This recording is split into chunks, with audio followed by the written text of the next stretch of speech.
diversified industries turned modest sales growth into a much bigger profit gain this half, a sign of real operating discipline. Revenue for H1 2026 grew a modest 3.8% to 81.2 billion naira, but gross profits grew much faster, up 9.2% to 40.8 billion naira, pushing gross margin from about 48% to over 50%. That's a standout number here. Nascon is keeping a noticeably bigger share of each sale than it did a year ago. Operating profit followed through, up 15% to 24.5 billion naira.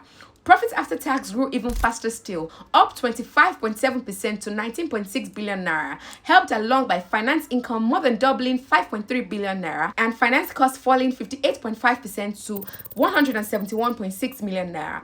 Earnings per share rose from 1,154 kobo to 1,451 kobo. The balance sheet shows a company that grew comfortably too.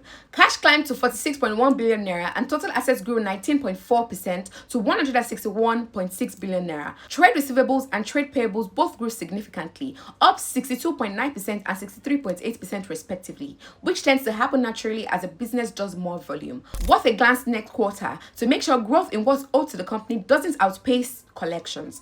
Total equity grew 4.8% to 74.6 billion naira, with dividends paid during the half nearly tripling to 16.2 billion naira, reflecting the bigger profit the company put up in the prior full year. A genuinely strong half, real margin improvement backed by lower finance costs and a bigger interest income cushion, translating a modest sales increase into a much bigger profit gain, sustainable margin expansion, or a one-off cost break that normalizes later. Drop your thoughts below.